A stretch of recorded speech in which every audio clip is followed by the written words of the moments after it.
ક્ષેત્રના ભીષ્મ પિતામહ કહી શકાય એવા શિષ્ય અને તેમની પુત્રી માનનીય શ્રી ભાવનાબેન જાડેજાને સોંપેલ. એમના નેતૃત્વમાં અમારી શાળાને સફળતાના ઉચ્ચ શિખરો સર કર્યા. આ વર્ષે અમારી શાળાને 41 વર્ષ પૂરા થયા છે. આ સમયગાળા દરમિયાન અમારી વિદ્યાલયે સરકારી નોકરિયાત ક્લાર્કથી લઈને પદાધિકારીઓ, સામાજિક કાર્યકરો અને દેશની સરહદે સેવા આપતા અનેક સૈનિકો સમાજને આપ્યા છે. અમારી શાળામાં ઉપલબ્ધ વિવિધ સુવિધાઓ. અમારી શાળામાં 9 થી 10 ધોરણના એક અને ધોરણ 11 નો એક એમ કુલ 3 વર્ગો ચાલે છે.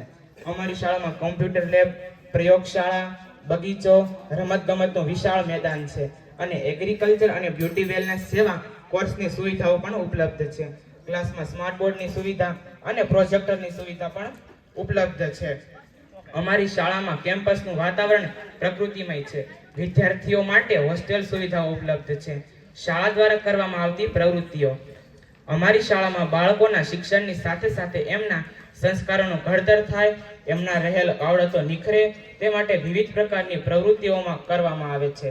જેમ કે 26મી જાન્યુઆરી, 15મી ઓગસ્ટ, ગાંધી જયંતિ, સરદાર જયંતિ જેવા રાષ્ટ્રીય તહેવારોની ઉજવણી દ્વારા બાળકોના મનમાં રાષ્ટ્રીય ભાવના કેળવવાનો પ્રયત્ન કરીએ છીએ.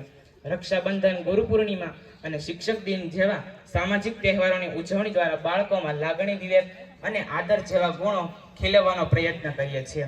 આ ઉપરાંત શાળાના સ્થાપના દિવસની ઉજવણીમાં થતા વિવિધ સાંસ્કૃતિક કાર્યક્રમો તથા રોજબરોજના પ્રાર્થના સંમેલનમાં થતી વિવિધ પ્રવૃત્તિઓ દ્વારા બાળકોમાં રહેલ કલા અને કૌશલ્ય તો વિકસે જ છે, સાથે સાથે બાળકોમાં માનસમાં રહેલી લઘુતા ગ્રંથિ દૂર થાય છે અને વિશાળતા આવે છે. શાળાના મેદાનની સફાઈ, શ્રમ કાર્ય કરવાથી બાળકોમાં સ્વચ્છતાનો ગુણ પણ વિકસે છે. શાળામાં વિવિધ પરીક્ષાઓ જેવી કે પ્રખરતા શોધ પરીક્ષા, હિન્દી પહેલી દૂસરી વગેરે પરીક્ષા આપવામાં આવે છે. શાળાને એસએસસી સેન્ટર અને શિષ્યવૃત્તિ પરીક્ષા સેન્ટર પણ ફાળવવામાં આવે છે. સંસ્થાનો પરિચય આપીએ એના કરતાં પણ આપ સૌ અમારા પરિસરમાં આવો, નિહાળો, દર્શન કરો અને આપની મહેમાન ગતિનો લહાવો આપો. ક્યાંક કમી જણાય તો અમારું ધ્યાન પણ દોરજો. અસ્તુ. ખૂબ સરસ રજૂઆત, પોતાની શાળાનો પરિચય આપ્યો. ખૂબ ખૂબ આભાર. ત્યારબાદ કોઈ સંસ્થા બાકી છે પરિચય માટે? દુધાળા, આવો ઝડપથી.